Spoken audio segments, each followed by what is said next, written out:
은혜로다 주의 은혜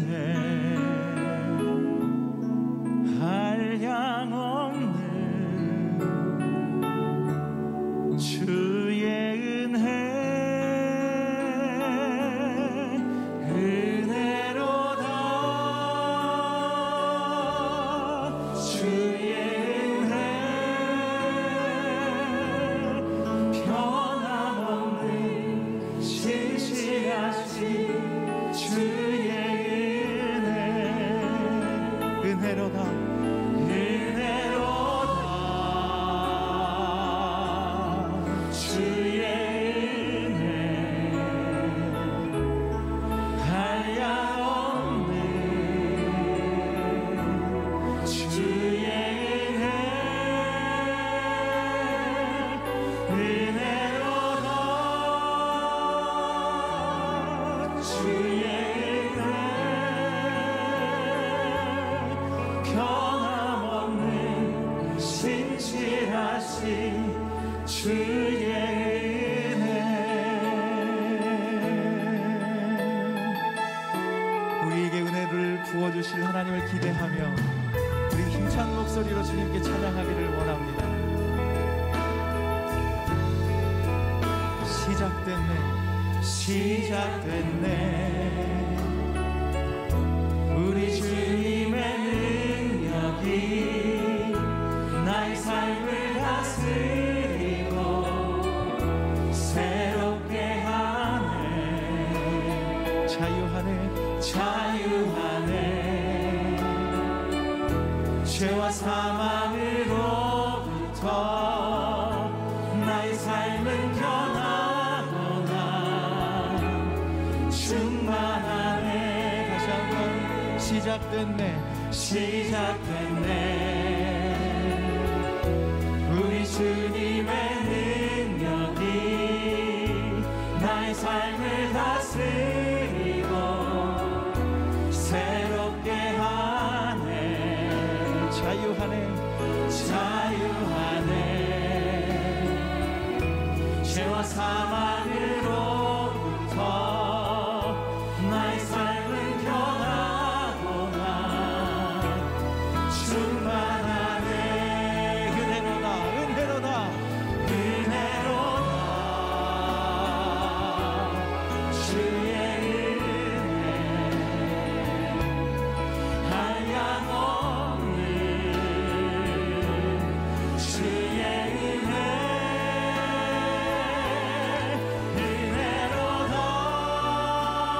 은혜로다 주의 은혜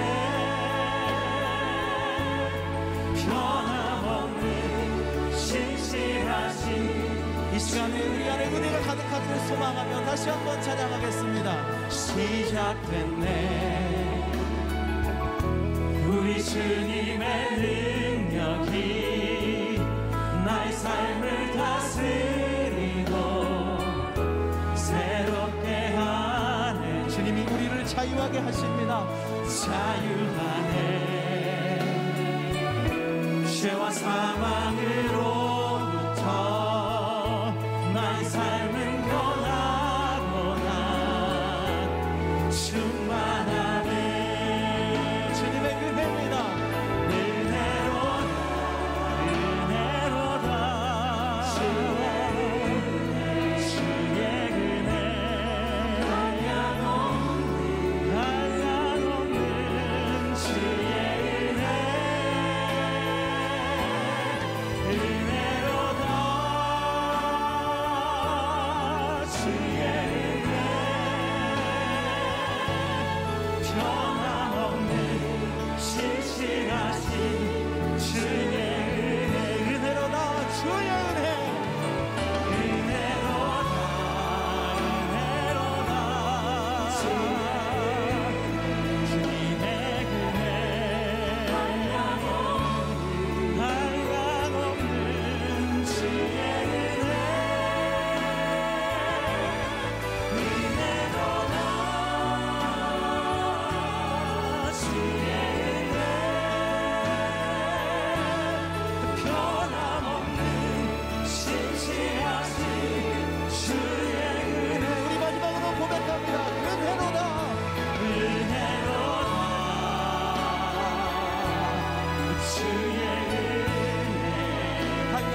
신실하신 변함없는 신실하신 변함없는 모든 것이 주님의 은혜입니다. 주의 은혜, 우리에게 은혜를 베풀어 주신 하나님께 박수로 찬양을 힘이요 아멘. 주는 나의 힘이요, 주는 나의 힘이요, 영원히 주를. 우리 마지막으로 선포하겠습니다. 주는 우리의 힘이 됩니다.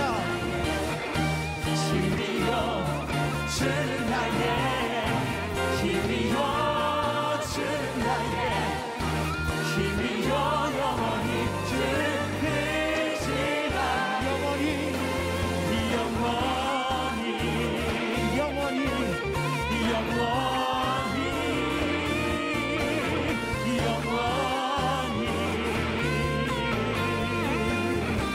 우리의 소망이 되시고 우리의 능력이 되시는 하나님께 큰 박수와 함성으로 찬양을 올려드리겠습니다.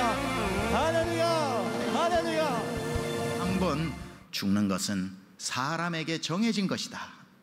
여기까지는 다 동의를 하는데 이 구절이 우리를 고민케 하는 것은 그 다음 구절이지요. 그 후에는 심판이 있으리니.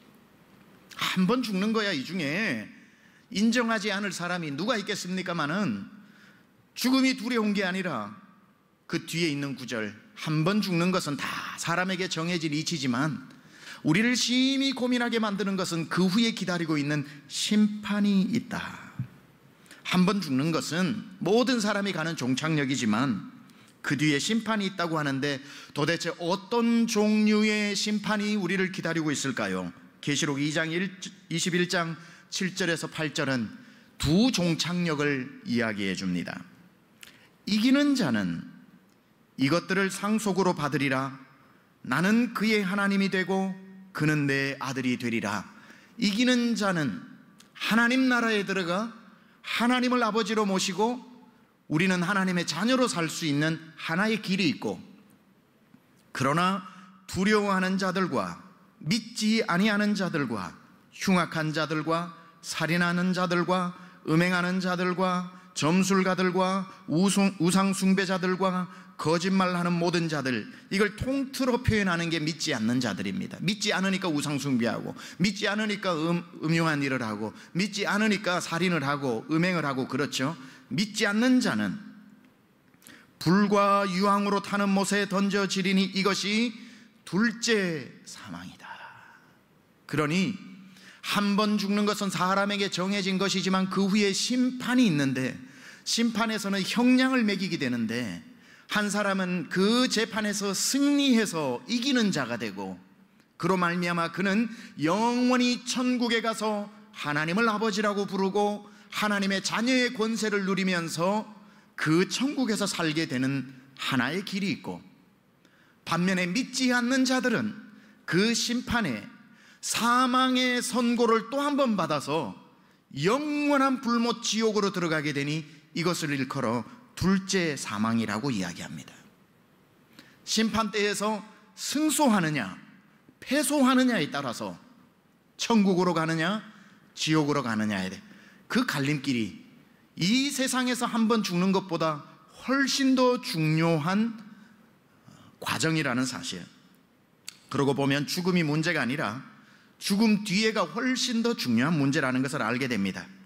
만약에 두 번째의 심판, 둘째 사망이 없고 모든 사람이 죽는 이 죽음만 있다면 이 세상 도대체 우리 멋대로 살지 않아야 될 이유가 뭐가 있겠습니까?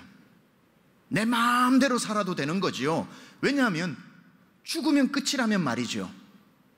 그러나 우리를 이토록 하나님을 의지하게 하고 이토록 하루를 신실하게 살게 만드는 것은 모든 사람이 경험하는 그 죽음이 끝이 아니라는 것을 분명히 알기 때문에 우리는 오늘 하루를 허투루 살지 않는 겁니다.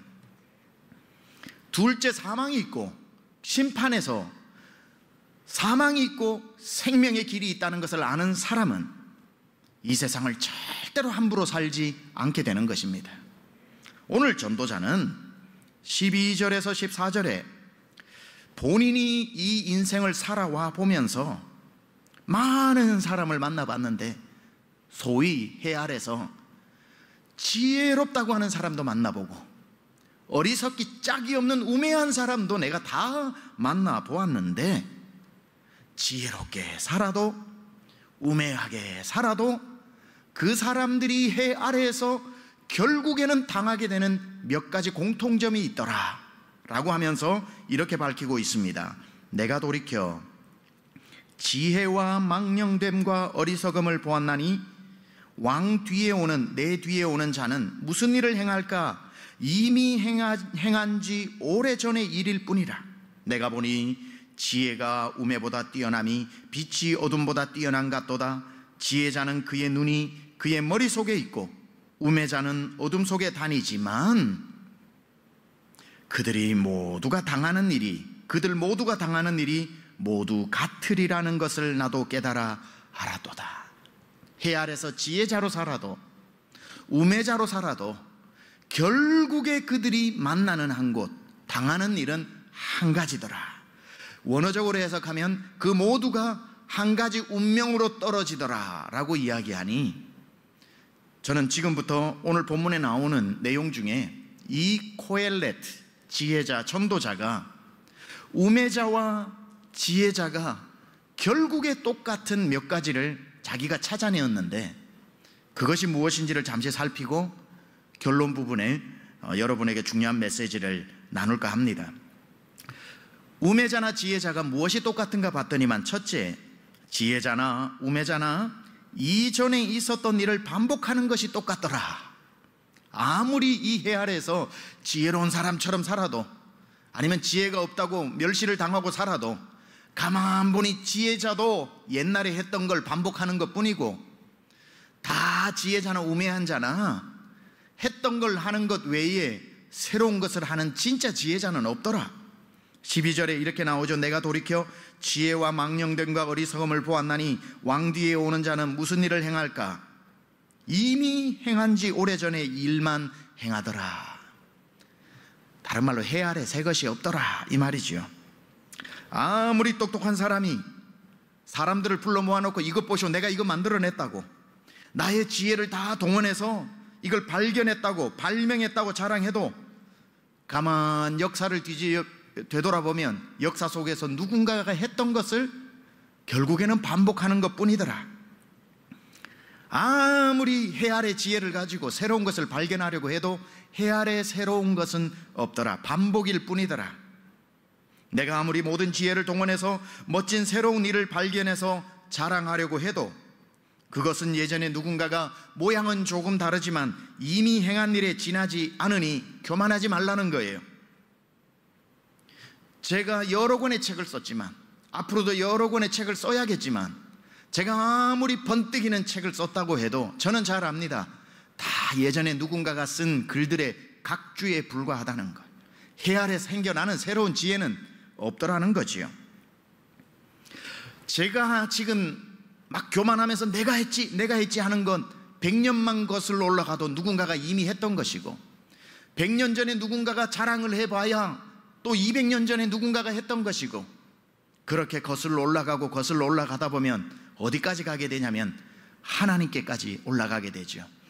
천하인간, 해 아래 인간이 그 무엇을 만들어내었다고 하더라도 그건 다 하나님이 이미 해놓으신 일의 반복이더라는 거죠.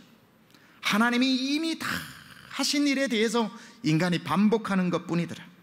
인간의 지혜가 아무리 뛰어나도 하나님의 지혜를 이길 수 없고, 인간의 작품이 아무리 뛰어나도 이미 하나님이 해놓은 작품의 모조품에 불과한 것이고, 인간이 아무리 반짝이는 새로운 일을 해도 하나님이 행하신 일의 반복일 뿐인 거지요. 자기가 만들었다고 제일 속이는 자가 누구냐면 마귀입니다. 마귀는 우리에게 어떻게 유혹하냐면 세상이 자기 거라 그러고 자기가 만들었다 그러고 너 나한테 충성하면 내 거 줄게 하고 하나님 거 훔쳐가지고 자기 것처럼, 자기가 발명한 것처럼, 자기 지혜로 만든 것처럼 우리를 유혹합니다. 이렇게 얘기하죠. 나한테 충성해라, 내가 다 줄게, 내가 다 줄게 하는 것 중에 자기 게 하나도 없는데 다 하나님의 작품인데, 너가 나에게 충성을 하면 천하만국을 너에게 주겠다고 거짓말합니다. 마귀는 절대로 할 수 없는 게 없는 것을 있게 할 수 없습니다. 있는 걸 자기 것처럼 그렇게 속일 수는 있어도 결국 진짜 지혜자는 하나님의 것을 가지고 자기가 만든 것처럼 지혜를 자랑하는 자가 아니라 하나님의 창조를 인정하고 다 하나님의 것임을 받아들이고 그렇게 하나님 앞에 겸손하게 엎드릴 줄 아는 사람이 올람의 지혜, 해위의 지혜를 깨달은 사람이라고 이야기하는 겁니다. 어떤 사람이 올람의 지혜를 깨달은 사람이며 그렇다면 어떻게 살아가야 할까요? 겸손하게 살아야 한다는 겁니다. 내 것이 없고 내가 만든 게 없고 내 작품이 없기 때문에 하늘의 지혜를 깨달은 사람은 교만할 수가 없어요. 사람들이 박수를 보내도 그럼요, I am somebody, 내가 좀 특별하죠라고 얘기하지 않고 하늘 위의 지혜를 깨달은 사람이 이 땅에 놀라운 업적을 해도 뭐라고 고백하냐면 제가 한 것이 없습니다. 다 하나님 때문입니다.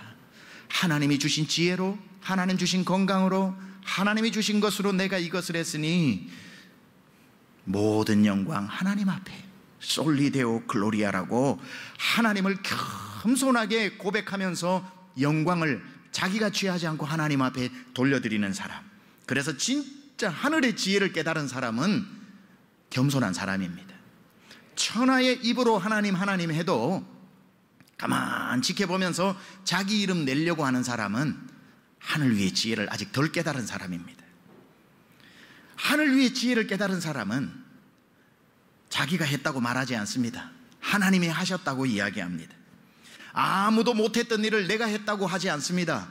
이미 우리 믿음의 선배들이 했던 것을 내가 반복한 것뿐이라고 겸손하게 고백합니다.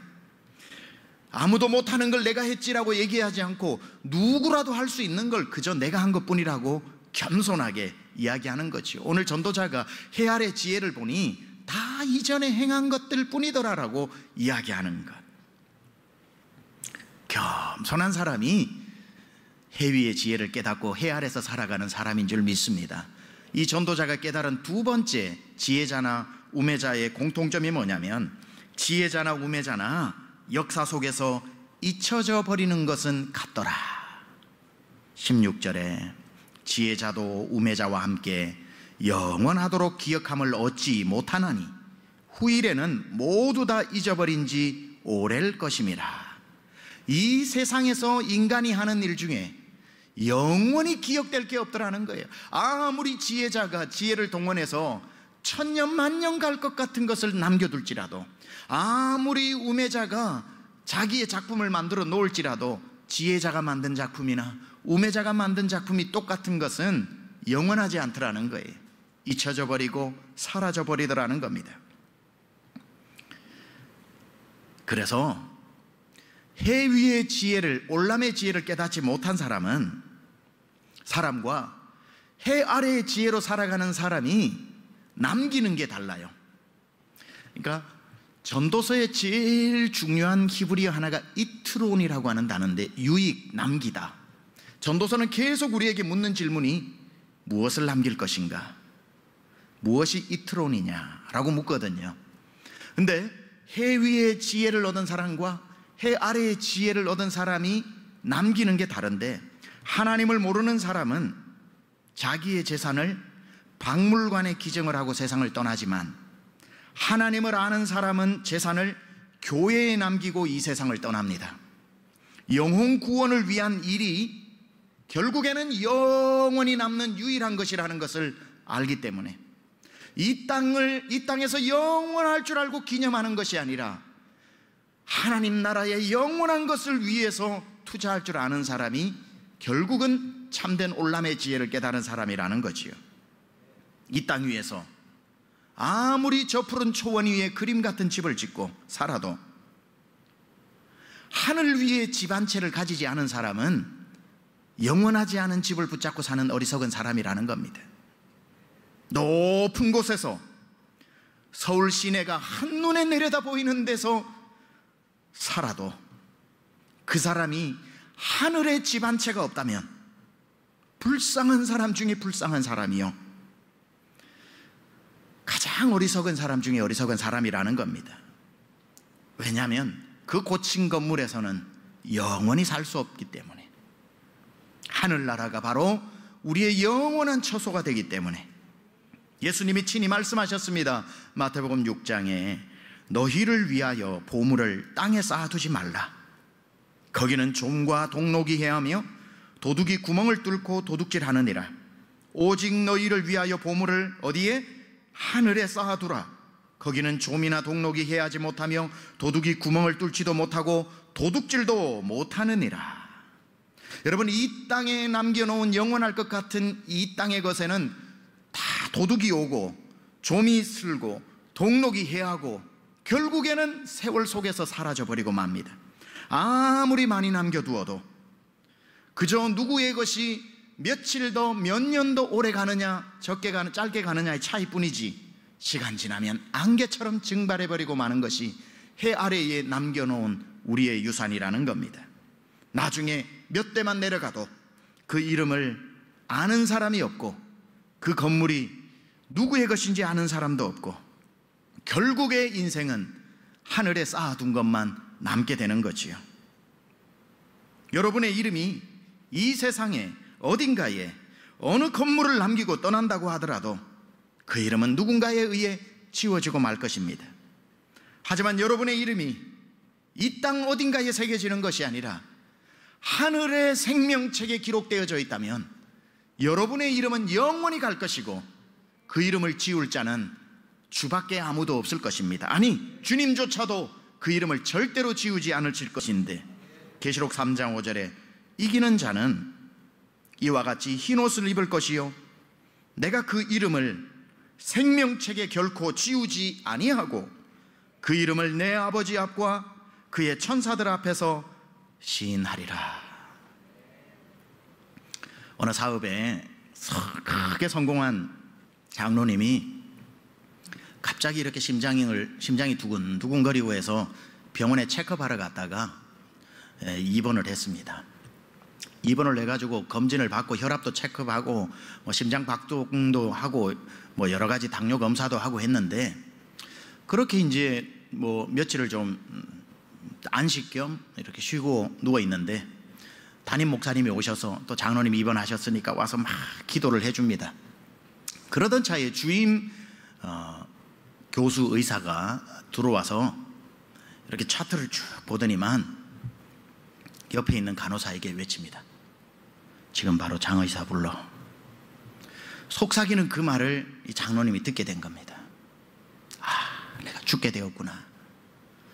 장 의사를 불러라고 하는 거 보니 내가 죽게 되었구나 하고 목사님 손을 잡고, 목사님 나 한번 기도해 주세요 하니까 목사님께서 간절하게 기도를 합니다. 그러고 난 뒤에 목사님 저 앞에 종이하고 펜을 저에게 좀 주시겠습니까? 그리고 펜하고 종이를 주니까 앞에 O자를 쓰고 동그라미 9개를 그리면서 내 평생 주님을 위해 제대로 충성도 못했는데 목사님 이걸 교회에 드리고 가겠습니다 하고 그걸 목사님 앞에 사인도 해가지고 이제 헌금을 한 겁니다. 그러던 차에 간호사가 뛰어가서 장의사를 데리고 왔는데, 젊은 수련 의사를 데리고 왔는데 보니까 성이 장씨인 의사인 겁니다. 의사장, 닥터장인 겁니다.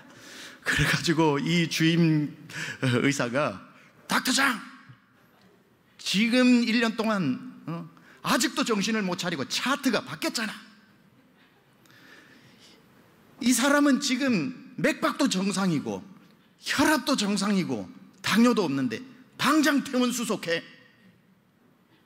그 말을 장로님이 듣고 목사님 아까 종이 다시 좀 주십시오. 그리고는 끄적끄적이면서 목사님 하고 주는데 목사님이 나가면서 보니 동그라미 3개가 지워져 있더랍니다. 죽음 이유가 가까워 오면 이 세상에 무슨 미련이 있겠나 하고 다 참된 가치를 볼 줄 아는 눈이 열리다가 조금이라도 살 기회가 생기면 당장 이 땅이 영원한 줄 알고 다시 마음이 바뀌어져 버리는 게 우리의 모습 아니겠는가. 무엇이 영원한지 또 잊어버리고, 무엇이 영원히 남고 무엇이 곧 잊혀지는지도 잊어버리고, 금방 잊혀질 곳에 영원히 잊혀지지 않는 염원을 담아 잊혀지는 것을 붙잡고 제발 잊혀지지 않기를 원한다고 우리의 바램을 쏟아내는, 몸부림치고 있는 것이 인간 아닙니까? 이 세상에 참으로 해 아래 어리석은 사람은 세상에서 영원히 기억되게 살려고 하늘을 잊어버리고 사는 사람, 영원한 곳에는 도무지 무관심하고 영원하지 않은 곳에 인생의 모든 열정을 다 쏟아붓는 사람, 영원하지 않은 곳을 헤매고 다니면서 그곳에 영원히 있기를 기대하면서 살아가는 사람, 곧 잊혀져 버릴 곳에 내 이름을 기록하고 살려고 하는 사람, 이들을 다 일컬어 우매한 자들이다. 어떻게 살아야 합니까? 영원히 잊혀지지 않는 것을 위해 살아야 합니다. 절대로 지워지지 않을 곳에 내 이름을 새기고 살아야 합니다. 영원한 것을 위해서라면 영원하지 않은 것이 무엇인지를 볼 줄 알고 그것을 포기할 줄 알면서 살아야 합니다. 하루만 남아있는 생애라고 할지라도 그 시간을 하늘의 것을 쌓는데 내 시간을 들여야 하는 것입니다. 그것만이 이트론 유익한 인생, 결국은 남기는 인생이 되는 거지요. 지혜자가 보니 세 번째 우매자나 지혜자나 똑같은 것이 또 하나 있던데 보니까 죽는 것이 같더라. 16절 하반절이 이렇죠. 오호라, 지혜자의 죽음이 우매자의 죽음과 일반이로다. 해 아래서 IQ 200으로 살아도 죽고 IQ 2자리로 살아도 죽고, 목사님 저는 3자리인데요 0.99 뭐 이렇게 하면서 어떻게 살아도 결국은 죽음이라는 신호등에서 만나게 된다. 똑똑하게 살든 우매하게 살든 이 세상 살아갈 때 좀 더 편한 사람이 있고 불편한 사람이 있겠지만, 지혜를 가진 자는 편리하게 살 것이고 우매한 자는 불편하게 살겠지만 결국에는 만나게 된다. 왕으로 살아도 죽고 노예로 살아도 죽고 결국 죽음의 신호등에서 만나게 되는 거지요. 알렉산더 대왕 아시지요? 그리스 제국을 통치했던 사람, 세계 정복을 통해서 마게도니아를 거대한 제국으로 일으켜 세운 사람입니다. 그가 활동했던 동시대에 자기 친구처럼 교제하며 살았던 철학자 디오게네스가 있는데, 어느 날 알렉산더 대왕이 들판으로 나아갔는데 들판에 홀로 서서 무엇인가를 하고 있는 디오게네스를 만나게 됩니다. 뭘 하는가 가만 보니까 디오게네스가 뼈 산더미처럼 쌓인 뼈를 가지고 뼈에서 무엇을 찾습니다. 알렉산더 대왕이 묻습니다. 친구여, 무엇을 찾고 있소? 디오게네스가 대답을 합니다. 나는 지금 당신 아버지 필립 왕의 뼈를 찾고 있습니다. 그런데 말이죠, 도대체 당신 아버지의 뼈와 노예들의 뼈를 구분할 수가 없군요 라고 이야기합니다. 왕으로 살아도 뼈 하나로 남고 노예로 살아도 뼈 하나를 남기는데, 그것이 뒤섞이다 보니 아무리 현자인 철학자라고 해도 어느 뼈가 대왕의 뼈고 어느 뼈가 노예의 뼈인지 알 수 없는 것이 인생이더라. 어떻게 살아도 죽음의 신호등에서 만났을 때에 그 죽음은 공평하게 다가오는 것이고 노예든 왕이든 죽음은 차별하지 않더라는 겁니다. 이런 죽음 앞에서 우리 인생 어떻게 살아야 할 것인가? 결론적으로 해 아래 살지만 하루하루의 삶이 어떤 삶이 되어야 하는가? 이미 우리 앞에 살아간 기가 막히게 아름다운 믿음의 조상들이 있습니다. 믿음의 선진들처럼 이제 우리는 살아야 합니다. 누구나 죽겠지만 죽음 뒤에 재판에서 패소해서 둘째 사망으로 들어가지 않고 이기는 자가 되어 승소하여 하나님의 자녀가 되고 하나님을 아버지라 부르고 영원한 천국으로 들어갔던 사람들의 그 경주를 뒤따라가야 합니다. 그게 어려운 것 같아도 성경은 우리 앞서 그 경주를 달려 천국으로 입성한 구름대처럼 많은 허다한 증인들이 있다고 히브리서 12장에도 이야기하고 있지요. 히브리서 12장 1절에는 이분들처럼 되기 위해 우리도 다름박질을 달려가라고 이야기합니다. 이러므로 우리에게 구름같이 둘러싼 허다한 증인들이 있으니, 허다한 그 길이 한두 명 가는 게 아니라 힘들어서 어떻게 그 길을 달려가며 살아요 할 때에 무슨 말 하느냐, 너희 앞에 이 길을 늠름하게 달려간 허다한 증인들이 있다. 모든 무거운 것과 얽매이기 쉬운 죄를 벗어버리고 인내 하나만을 가지고 당신 앞에 놓여 있는 그 다름박질을 경주하면서 달려가 천국으로 다 입성하기를 원한다. 여러분의 오늘의 삶은 경주하는 삶인데, 그 경주하는 삶이 죽음으로 끝나지 않고 요단강 건너가는 배 위에서도 다름박질하고 심판대 앞에까지 달려가서 그 심판대가 지옥으로 가는 심판대가 아니라 영광의 면류관을 받는 시상대가 되기를 축원합니다.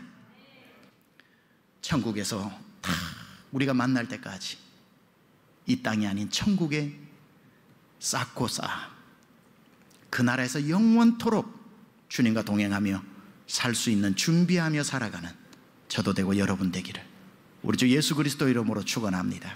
우리 찬양하는데요, 저 멀리 배는 나의 시온성, 오 거룩한 곳 아버지 집, 내 사모하는 집에 가고자 한밤을 세웠네. 저 망망한 바다 위에 이 몸이 상할지라도 오늘은 이곳 내일은 저곳 주 복음 전하리. 아득한 나의 갈 길 다 가고 저 동산에서 편히 쉴 때 내 고생하는 모든 일들을 주께서 아시리. 빈들이나 사막에서 이 몸이 고날지라도 오 내 주 예수 날 사랑하사 날 지켜주시리.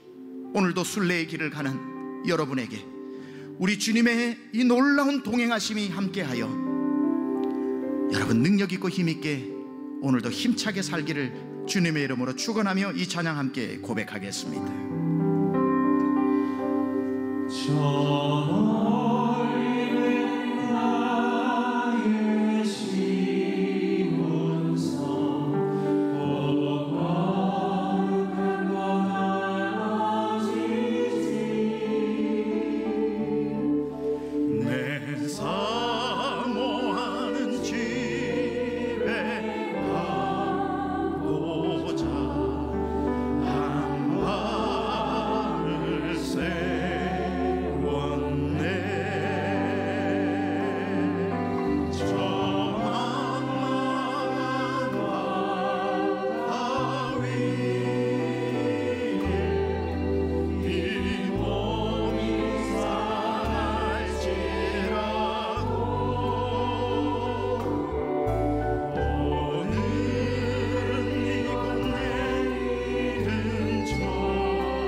자리에서 오늘 말씀 기억하면서 우리 찬양팀이 1절 한번 찬양을 더 부르는 동안에 무엇을 남길 것인지, 내가 도대체 무엇 때문에 지금 속상해하고 있는지, 하늘에는 하나도 쌓은 것이 없이 이 땅의 것이 없어서 내가 분노해하고 있는 것은 아닌지, 다 잊혀져 가는 것에 내 전 존재를 걸고 잊혀지지 말아달라고 붙들고 하소연하고 있는 것은 아닌지, 하나님 해위의 삶을 오늘도 살아가기를 원하며 나의 인생의 종착역이 죽음이 아니라 죽음 뒤에 영원한 천국임을 한시도 잊어버리지 말고 인생의 42.195 마라톤을 달려 천국의 스테디움에서 영광 중에 주를 뵙게 하여 주옵소서. 이 마음으로 주님 앞에 우리 기도하면서 나가겠습니다. 기도합시다.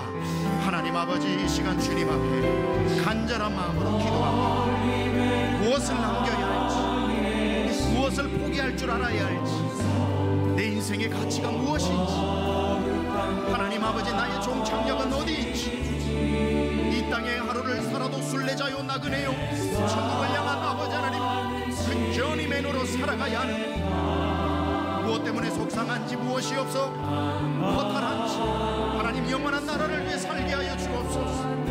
영광의 그 천국의 메인 스튜디움에 내 그리운 주님을 볼 때까지 하나님이 이 땅에서 복음 전하며 영원한 가치를 위해 살아가는 우리 강남중앙 모든 권속되게 하여 주옵소서.